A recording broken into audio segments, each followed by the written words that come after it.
Ang topic natin.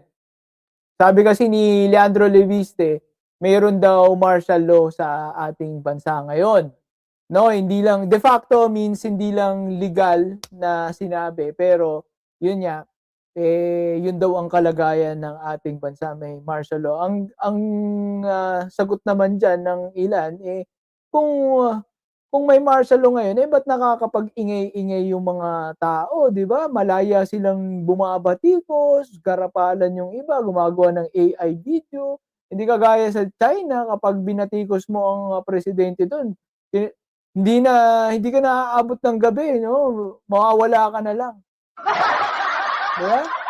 Gano'n do'n. Pero dito 'di ba, minsan 'di nga kayo pinapansin ng pangulo, sobrang balasubas na ng ginagawa niyo, eh. Oh, simulan na natin. Ano yung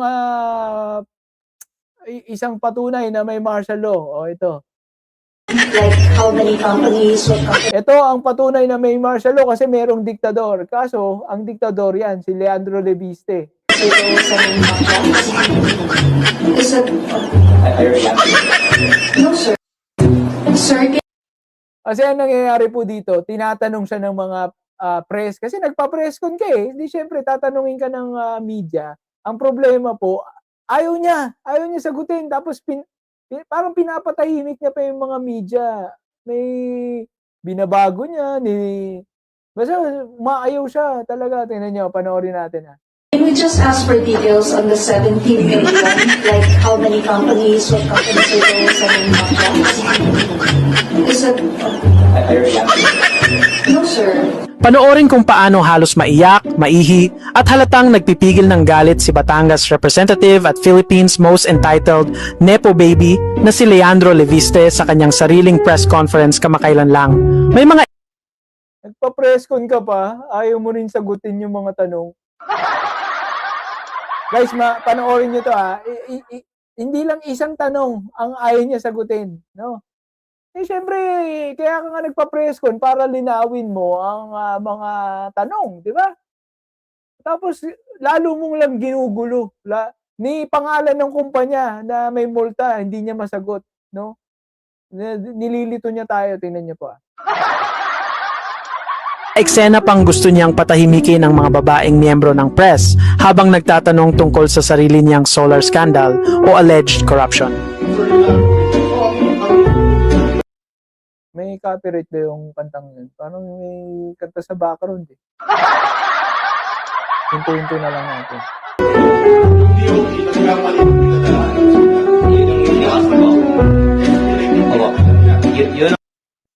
Yun ang iniiwasan kong tanong. Ganun siya, yan. Isa lang yan. Ang iniiwasan kong sabihin dahil ginagalang ko sila.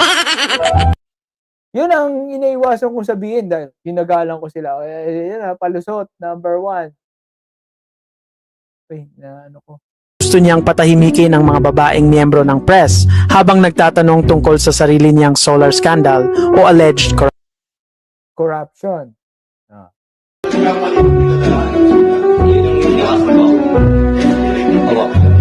Yun ang iniiwasan kong sabihin dahil ginagalang ko sila. Yan ang palusot number 1 niya. Ano pa? Sir, willing kayong bayaran yung 24 billion na yun? No? Diretsahan din yung yung media, ayaw rin magpaawat. Yung media, gusto rin malaman talaga. Willing po kayong bayaran yung multa.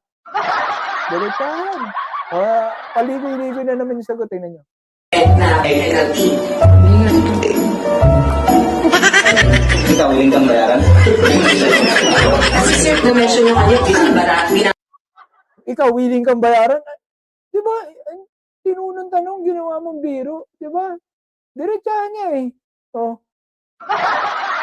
Di ba? Loko talaga to eh. Diktador eh. Tingnan nyo bayaran nyo na lang yung mga multa na i-impose sa inyo eh. Yung dapat kong bayaran dahil akin. Dapat kong bayaran yung akin. Yun daw yung willing niya bayaran.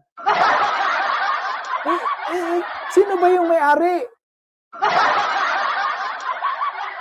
Sino ba yung merong prangkisa Di ba? Ang linaw-linaw eh. Sino yung may prangkisa? Sino yung pinagmumulta? May iba pa ba? May iba pa ba? Congressman Leandro Leviste? Sino pa ba? Nung panahon na yung ginagawa pa lang yung prangkisa, puro yabang. Oo.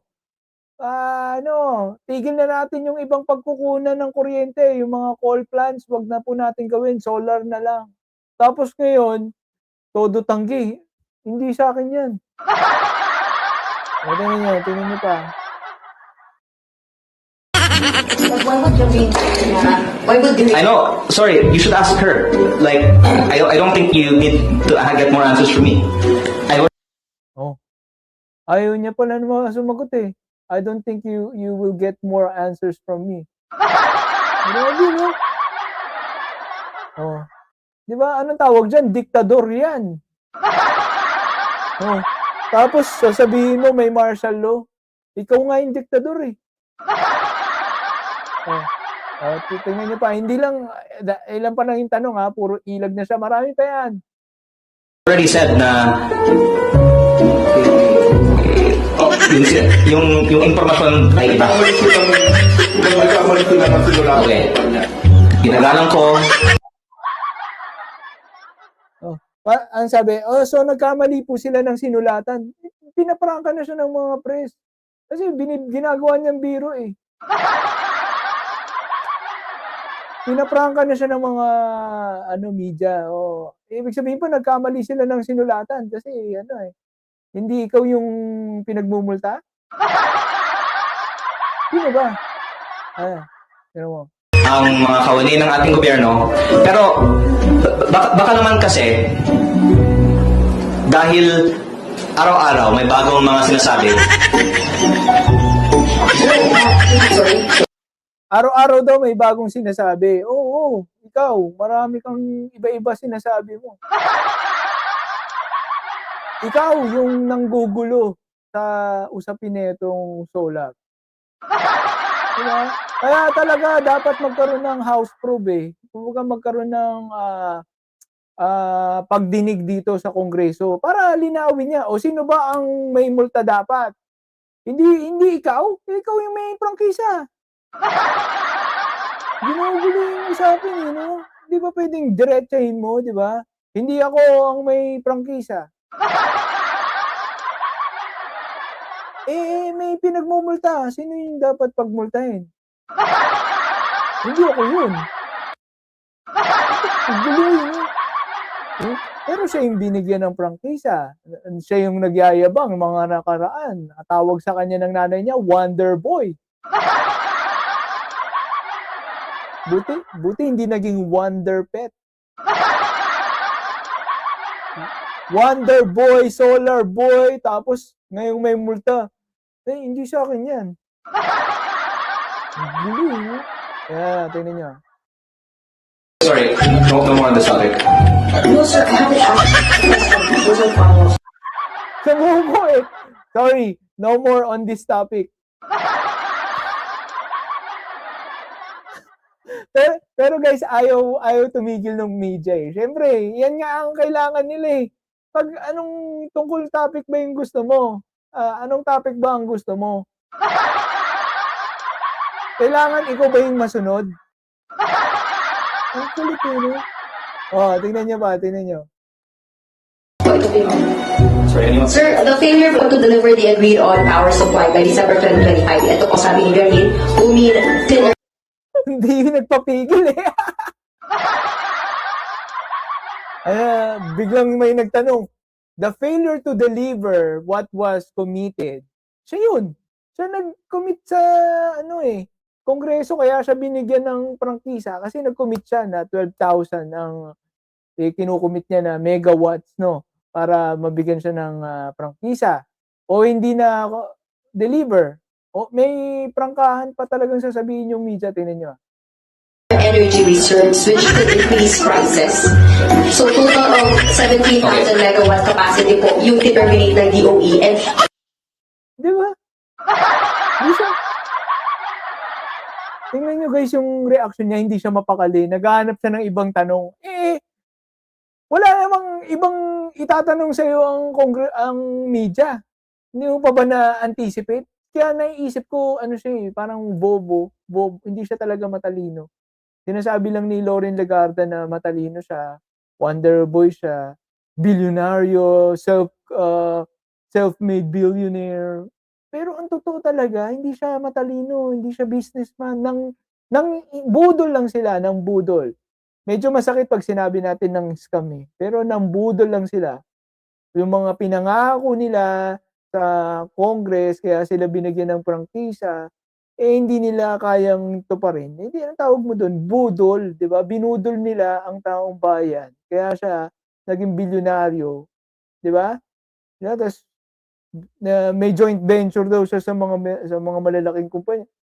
Later on na lang yun. Pero nung nangako ka dun sa Congress, kaya ka binigyan ng prangkisa, hindi yan kinukonsider nung prangkisa, di ba? O inapprove. Walang ganun-ganun, ikaw ang nangako, ikaw ang tumupad, di ba? Ito yun, nung nangyari sa kanya, tulala siya, diretso pa rin tanong sa kanya ng media. 11,000 megawatts po yung accounted po sa Leviste Solar Philippines companies. Gary said, kaya naman po to catch up, but we don't want investors like this in our country. Magko-commit ka that you'll deliver to the people this number of megawatts, tapos wala ka gagawin. We don't want flippers. Sabi po ito ni Gary. Ni Garin. Grabe. Diretsahan yung tanong And the best na mga media, good job po sa inyo, Yun yung gusto nating mga tanong, diretsahan. Tignan mo, nangamote. Hindi niya masagot Uses UE contracts to other purposes. Kailangan ng legitimate investors. Your comments. Nagpatay mali siya na lang Nagpatay mali siya na lang, puti ko. Nag-cellphone na lang. Grabe, no? Isipin nyo, guys, di ba? Nangako ka na may magagawa mo yung 12,000 megawatts. Pero wala. Kasi, kailangan kasi nun, maglalabas ka talaga ng kasi papatayo ka ng mga solar, hindi naman kaya di ba meron siyang solar farm? Pero maliit lang yun. Ang kaya lang nun, parang 1 megawatt lang. 1 megawatt. Kailangan mo 12,000? 12,000 ba o 14,000 megawatts? Di ba? So dapat libo-libong ganun ang gawin niya. Pero wala nang nadagdag. Di ba? Nangako ka, nagagawin mo yon pero hindi mo pala nagawa. Ang tawag doon. Budol. Tapos ngayon sasabihin mo, de facto martial law. Dapat hinuli ka na kaagad. Wala nang pagpapaliwanag sa'yo. Ginugulo mo pa nga yung paliwanag mo Tinatanong ka ng media kung anong kumpanya, hindi mo masagot. Diba? Tapos, diretsahan sinabi, we don't want investors like that, no? Yung magko-commit tapos hindi gagawin. Tapos, hindi niya masagot tinan mo. I actually mentioned in my interview on ANC a while ago that I have very big former joint venture partners in the project which was groundbroken by PBBM. Pinapalusot niya naman ngayon, broken daw with PBBM. Recently lang yun nung panahon na binigyan ka ng prangkisa, dapat may ginawa ka na, di ba? Ngayon parang bagong pangako na naman yan. Bagong pangako na may gagawin. Tapos pag wala, ano nangyayari? Unang-una pa lang, nangako na siya na merong mapoprovide na 12,000 megawatts. May time frame yon. Pero, wala. Parang patay mali siya lang, no? Naghihintay sa wala tayo, di ba? Dapat, ang dami ng ginagawang solar farm pero yun at yun pa rin ang pinapakita lang niya sa media.